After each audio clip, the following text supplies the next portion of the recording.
Shalom Bapak Ibu dan selamat bertemu kembali di YouTube saya, Pendeta Rudolf Hapasaribu Channel. Dengan dan lewat channel ini saya komit untuk senantiasa menyebarkan pengajaran firman Tuhan karena saya percaya berlandaskan Yesaya pasal 55 ayat 11 bahwa firman Tuhan yang saya dan Bapak Ibu saudara-saudara semuanya juga ikut sebar lewat apapun termasuk lewat khotbah ini tidak akan kembali dengan sia-sia, tetapi akan bekerja sendiri lewat kuasa dan berkat urapan Roh Kudus.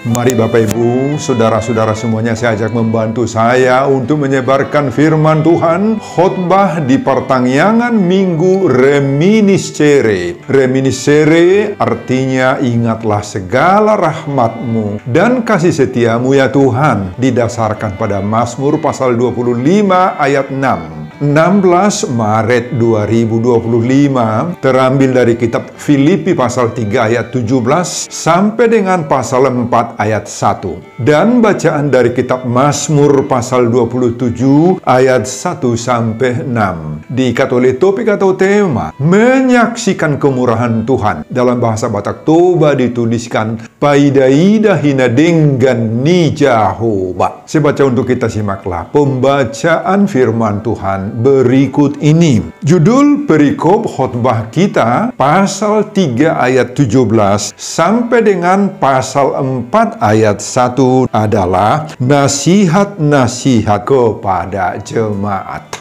Saudara-saudara, ikutilah teladanku dan perhatikanlah mereka yang hidup sama seperti kami yang menjadi teladanmu. Karena seperti yang telah kerap kali kukatakan kepadamu dan yang kunyatakan pula sekarang sambil menangis, banyak orang yang hidup sebagai seteru salib Kristus. Kesudahan mereka ialah kebinasaan. Tuhan mereka ialah perut mereka. Kemuliaan mereka ialah aib mereka. Pikiran mereka semata-mata tertuju kepada perkara duniawi. Karena kewargaan kita adalah di dalam sorga. Dan dari situ juga kita menantikan Tuhan Yesus Kristus sebagai juru selamat yang akan mengubah tubuh kita yang hina ini sehingga serupa dengan tubuhnya yang mulia menurut kuasanya yang dapat menaklukkan segala sesuatu kepada dirinya. Pasal 4 ayat 1. Karena itu saudara-saudara yang kukasihi dan yang kurindukan sukacitaku dan mahkotaku, berdirilah juga dengan teguh dalam Tuhan. Hai saudara-saudara yang kekasih.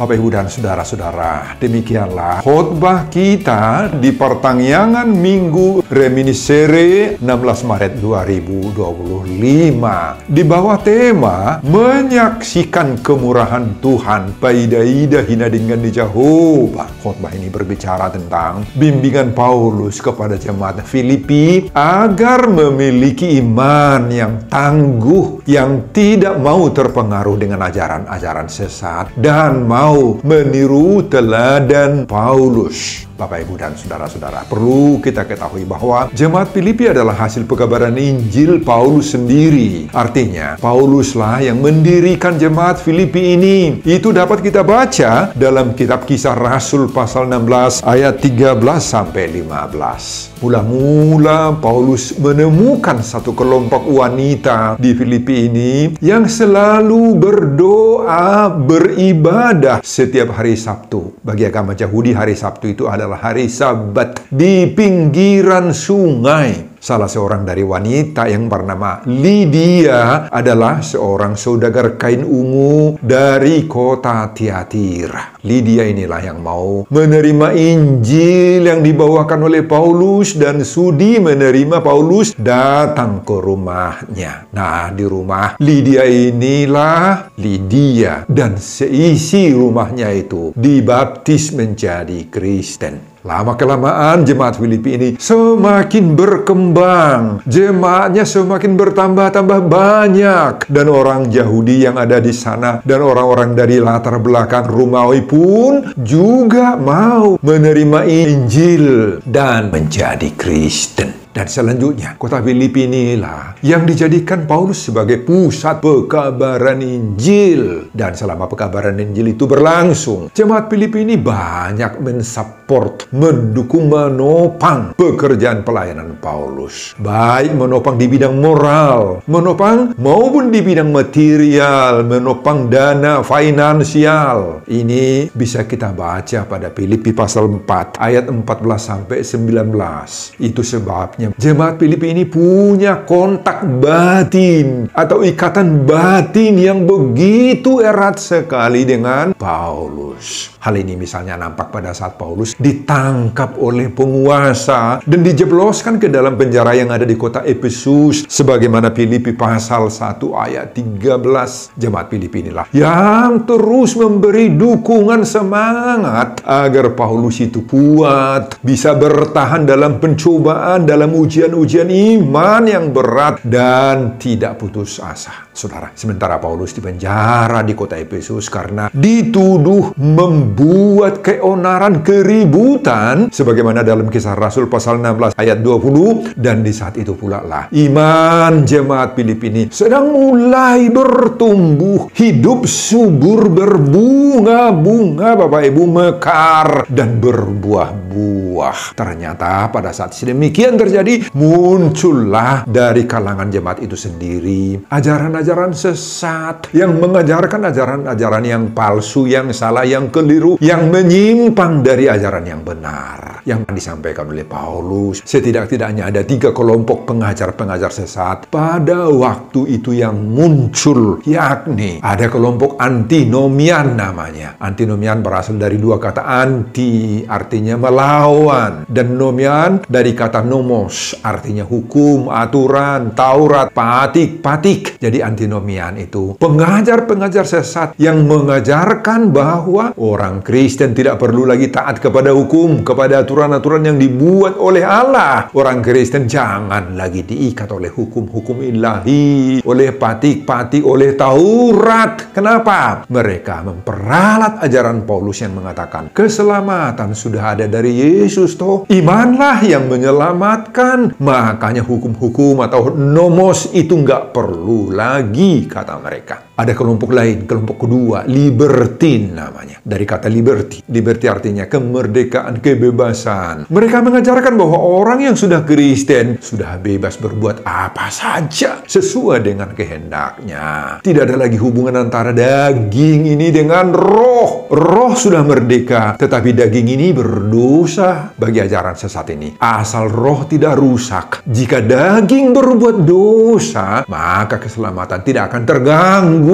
Roh itulah yang harus kita jaga agar tetap selamat, kata mereka. Ada kelompok ketiga, asketisme. Dari kata askesi, artinya menyakiti diri, tubuh. Mereka mengajarkan agar daging atau tubuh yang berdosa ini menjadi kudus, menjadi sempurna seperti roh. Kita harus menjalankan praktek-praktek askesi, yakni mau bertarak, mau menyakiti tubuh, menyakiti daging, misalnya dengan puasa, tidak makan, tidak minum, mau bertapa di tempat sepi, yakni menjauhkan hidup dari keramaian dan melakukan samadhi di sana. Saudara, akibat pengajaran-pengajaran sesat ini, jemaat Filipi menjadi bingung, banyak yang kacau. Mulai mereka terombang-ambing. Dan Paulus di saat itu masih berada di penjara, di balik terali besi. Berita ini sampai kepada Paulus. Di penjara, kontan Paulus itu, Bapak Ibu, merasa berduka, sedih, dan menangis mendengar berita ini, sebagaimana dalam Filipi pasal 3 ayat 18 itu bisa kita baca. Dalam keadaan sedih sedih seperti itu, Paulus marah benar. Paulus itu geram berang terhadap pengajar-pengajar sesat. Itu kemarahan Paulus ini dinyatakannya pada pasal 3 ayat 2. Sampai Paulus menyebut mereka itu dengan sebutan-sebutan yang kasar. Mereka disebut oleh Paulus anjing, dalam bahasa Batak toba biang, dari kata Yunani kunes, yakni sejenis binatang yang dianggap najis, naramun. Inilah sebutan terhadap orang-orang jahat di tengah-tengah jemaat yang tidak mau bertobat itu menurut Paulus. Selain itu mereka ini juga disebut oleh Paulus pekerja-pekerja jahat, dan sebutan lain, sebutan ketiga, penyunat-penyunat palsu. Dan sebutan keempat, Paulus juga mengatakan kemudian mereka itu adalah aib. Aib artinya mereka senang mempertontonkan aib mereka, kejelekan hidup mereka, dan tidak ada rasa malu lagi, nggak ada rasa malu. Dan sebutan kelima, kepada mereka Paulus mengatakan pikiran mereka hanya pada hal-hal duniawi. Artinya mereka tidak pernah lagi berpikir tentang hal-hal rohani, hal-hal iman, hal-hal surga, Tuhan Allah. Pagi, siang, sore, hingga malam, pikiran mereka ini hanya terfokus kepada soal-soal materi, soal uang, soal harta. Selain itu mereka sudah otak kotor, Bapak Ibu. Otak kotor mereka itu, saudara. Itulah gambaran hidup dari para penyesat. Penyesat itu menurut Paulus. Saudara, kenapa Paulus menuduh mereka ini dengan sebutan-sebutan keras, kasar, dan buruk seperti itu? Karena sebagaimana pada ayat 18 sampai 19, mereka itu sudah seteru salib Kristus. Artinya tidak ada lagi kompromi dengan salib. Mereka lawan itu Kristus. Mereka lawan itu Yesus yang tersalib. Mereka itu sudah bertuhankan perut, kata Paulus. Artinya perutlah yang menjadi ukuran, norma, patokan buat mereka. Jika perut berisi, mereka tenang. Jika kosong alias lapar, mereka menjadi liar buas. Selain itu perut menggambarkan materi, duniawi, harta, kesenangan-kesenangan. Jadi Bapak Ibu, mereka ini sudah dikuasai, didikte, dikomando oleh perutnya sendiri, oleh uang, oleh materi. Nah, selanjutnya Paulus memberi arahan, nasihat, pengajaran kepada orang-orang Kristen yang ada di Filipi, serta menghimbau agar mereka menjauhkan diri mereka itu dari penyesat-penyesat itu. Paulus memastikan bahwa kesudahan hidup para penyesat-penyesat itu adalah apa? Kebinasaan. Kata Yunani yang dipakai di sana apoleia, kehancuran, jauh dari keselamatan. Itulah hidup mereka. Artinya para penyesat-penyesat itu harus binasa itu. Jadi jangan lagi didekatin mereka. Sebaliknya orang-orang Kristen di Filipi itu dihimbau oleh Paulus agar mereka mau mengikuti teladan Paulus. Paulus memastikan bahwa meskipun kita di dunia, tetapi bukan orang duniawi lagi kita. Sudah anggota kewargaan sorga dan siap menantikan kedatangan Yesus kedua kali untuk mengubah tubuh kita yang hina ini menjadi serupa dengan tubuh Yesus yang mulia. Bapak Ibu, Paulus memberi dorongan agar semua jemaat Filipi itu tetap dalam pendirian iman. Jangan mau terhasut oleh pengajaran-pengajaran sesat. Mereka harus bersatu. Jangan mau terpecah belah. Terutama para pelayan, para perhaladu gereja harus memiliki pengharapan-pengharapan yang kuat kepada Yesus Kristus. Dan Paulus juga tidak lupa bersyukur atas topangan, atas bantuan, atas dukungan doa moral, dukungan mental, dukungan material dari jemaat itu kepada Paulus yang saat ini berada di penjara, dan terhadap penyesat-penyesat dan orang-orang yang mendurhakai imannya itu juga Paulus dengan menangis dan hati yang bersedih berduka memberi teguran, pembelajaran agar mereka mau sudi kiranya berubah, mau menghentikan pengajaran mereka yang salah, yang sesat, yang keliru itu. Saudara, itulah isi keseluruhan khotbah kita di pertengahan minggu. Reminiscere yang diikat oleh topik atau tema menyaksikan kemurahan Tuhan. Apa pengajaran Tuhan bagi kita lewat khotbah khotbah ini. Pengajaran pertama, hidup kita harus bisa menjadi teladan meniru Paulus. Saudara, Paulus dengan berani mengajukan dirinya menjadi teladan bagi semua orang percaya. Pada ayat 17 dituliskan, ikutilah teladanku dan perhatikanlah mereka yang hidup sama seperti kami yang menjadi teladanmu.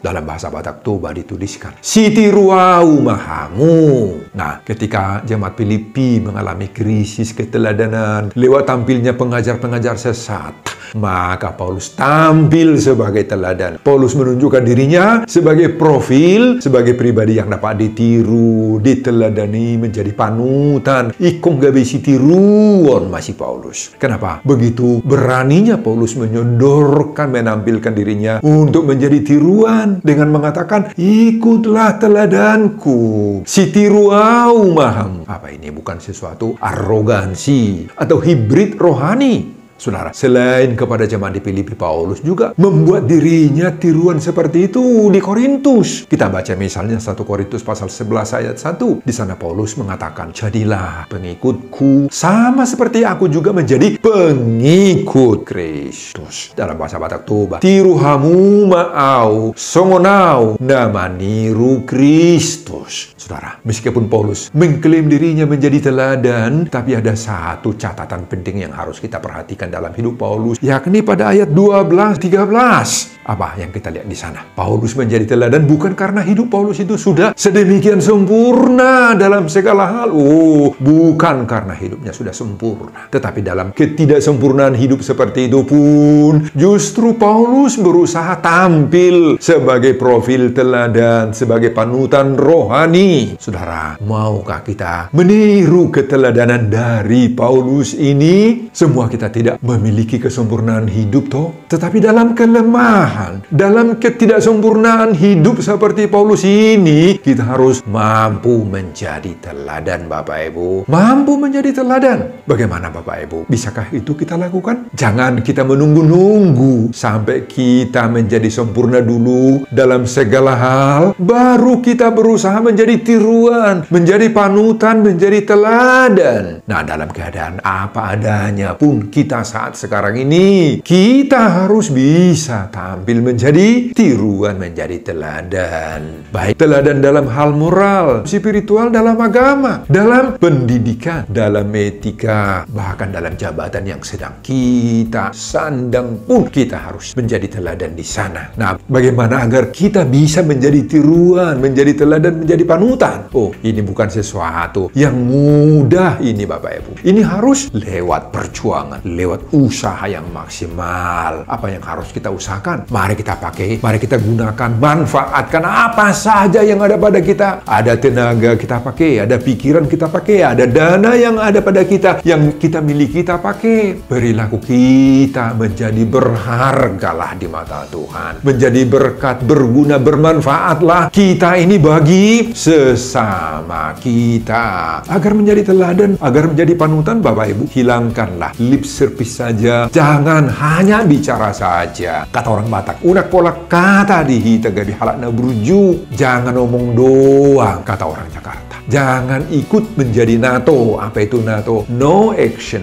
talk only. Pola kata. Jadi harus bagaimana? Kerjakan, usahakan, realisasikan. Meskipun dalam porsi yang sekecil apapun itu. Tidak harus dengan yang besar-besar lah, yang hebat-hebat lah pekerjaan kita baru menjadi teladan. Mari kita mulai keteladan hidup kita ini dari wilayah yang terkecil, yang terdekat, yakni dalam keluarga dulu. Bagi anak-anak kita, bagi orang tua, bagi teman-teman semarga kita. Kemudian lanjut kepada tetangga, teman-teman di kantor, teman-teman di tempat kita bekerja, di tempat kita di mana kita jualan, hingga berkembang lagi lebih luas ke teman segereja, searisan, dan lain-lain. Konkretkan itu, sebab disitulah kita bisa menyaksikan kemurahan Kristus. Amin. Pengajaran kedua, apa yang kita tiru dan teladani dari hidup Paulus? Ada beberapa hal-hal praktis Bapak Ibu. Pertama, kerendahan hati. Dalam Filipi pasal 3 ayat 4 Paulus menulis, sekalipun secara lahiriah ada hal-hal yang bisa disombongkan, tetapi Paulus tidak sombong. Apa itu yang bisa sebenarnya disombongkan oleh Paulus? Paulus itu keturunan Parisei. Paulus memiliki gelar akademis yang tinggi. Dia doktor di bidang hukum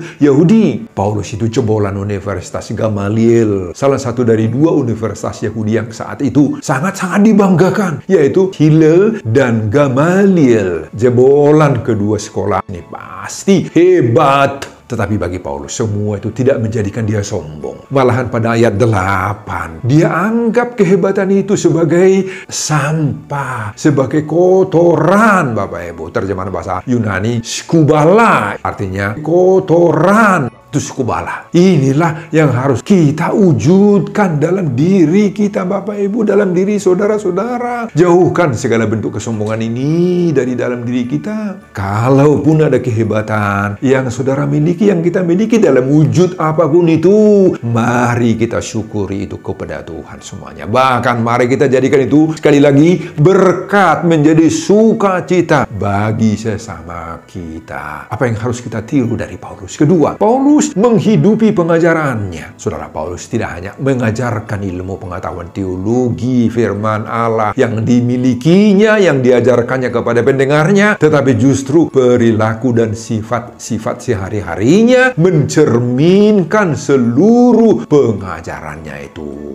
Apa artinya itu? Apa yang diajarkan oleh Paulus itu nampak dalam perilaku sehari-hari Paulus. Nampak itu dalam kehidupannya. Dan perilakunya mencerminkan pengajarannya. Dengan kata lain, perilaku sesuai atau seturut dengan kata, dengan ucapan, seturut dengan perbuatan. Saudara, inilah yang harus kita teladani dan wujudkan dalam setiap orang kita, baik jemaat biasa, terutama para hamba-hamba Tuhan, para pengkhotbah, para pengajar firman, para perhaladuni huria, para pemangku jabatan-jabatan gerejawi, para pemberi nasihat, kepemudai. Nah, sesuaikanlah kata-katamu dengan perbuatanmu. Sesuaikanlah ucapanmu, pengajaranmu, podamu, nasihatmu dengan apa yang kita lakukan. Sesuaikan, Bapak Ibu. Khotbah, pengajaran, sermon-sermonkah itu, sesuaikan itu dengan hidup atau perilaku kita sehari-hari. Eporus HKBP pertama, Pendeta Dr. Justin Sihombing ketika hidup dahulu pernah mengatakan atau mengajarkan seperti ini. Ulahumma jamitami, jala jamitahumma ulaumi ngulumi nani ulami.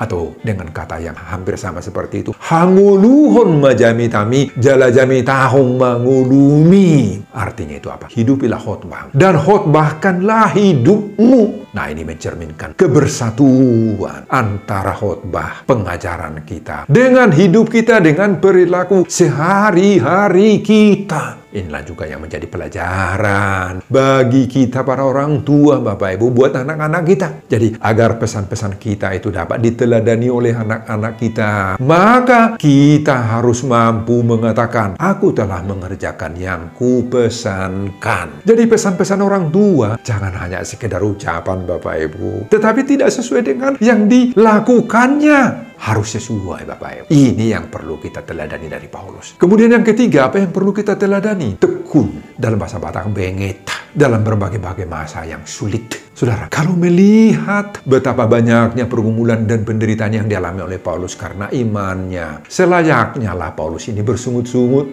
menggerutu, dan bahkan putus asa melawan Tuhan. Tetapi ternyata sebaliknya, justru dia bertahan, dia tekun. Dalam bahasa Batak Toba yang paling pas kata benget, meski harus mendekam di sel, di penjara, di tahanan, dan bahkan hingga akhirnya mati syahid, mati martir. Paulus, Bapak Ibu, tetapi Paulus selama hidupnya terus bertahan benget di hadapan Tuhan. Saudara, mari kita tiru, kita teladani hidup Paulus yang tekun, benget, yang setia sampai mati, meski menghadapi berbagai-bagai masa-masa sulit.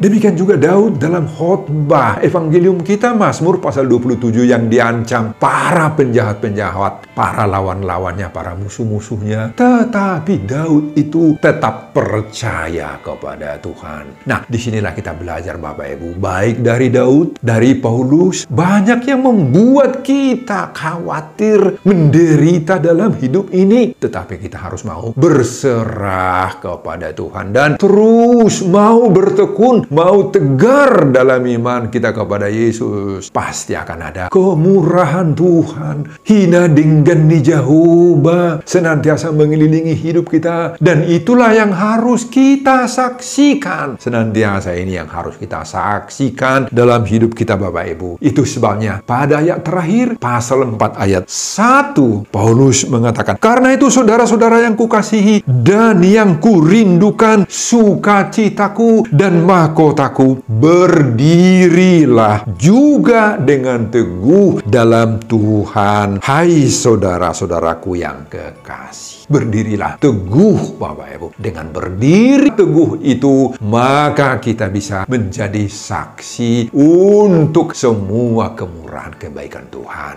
Pengajaran yang ketiga, ingat, jangan lupa kita adalah warga surga. Saudara, dalam ayat 20, Paulus mengatakan bahwa kewargaan kita adalah di dalam surga. Kesadaran tentang hal ini adalah sesuatu yang sangat penting. Karena ini mendasari, bahkan mengarahkan kehidupan dan tindakan kita. Betul, bahwa kita masih di dunia ini. Tetapi norma hidup kita harus mengikuti normanya surga. Hukum surga, peraturan surga yang harus kita ikuti selama di dunia ini. Orang Batak Toba mengatakan, si dapat solup do naro. Maka sesuaikanlah hidupmu, solupmu dengan solupnya atau normanya Tuhan, normanya surga. Meski kita masih hidup di dunia, tetapi perilaku kita harus mencerminkan perilaku surga Bapak Ibu. Kita sedang menantikan Yesus datang untuk mewujudkannya. Tetapi selama itu belum terwujud, selama Yesus belum turun ke dunia, maka dalam semua aktivitas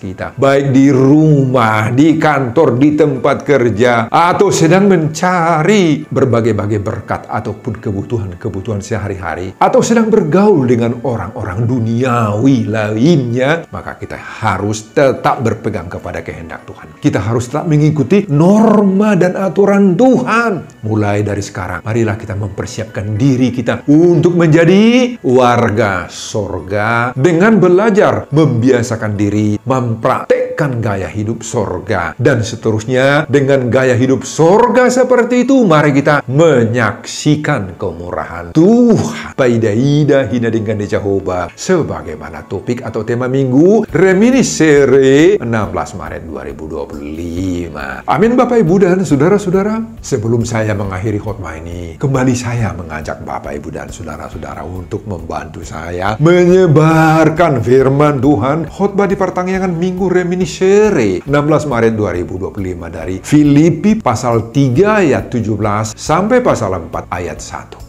Agar semakin banyak orang yang mau menyaksikan kemurahan Tuhan, paidaida hina dengan di Jehovah, termotivasi lewat khotbah ini. Simak juga video-video khotbah saya yang lain, agar Bapak Ibu dan saudara-saudara memiliki sentuhan dan pemahaman rohani yang semakin diperkaya. Buka di YouTube saya, Pendeta Rudolf Hapasaribu Channel. Selamat mengikuti ibadah pertanggungan Minggu Reminiscere. Tuhan Yesus memberkati kita. Salam Horas. Amin.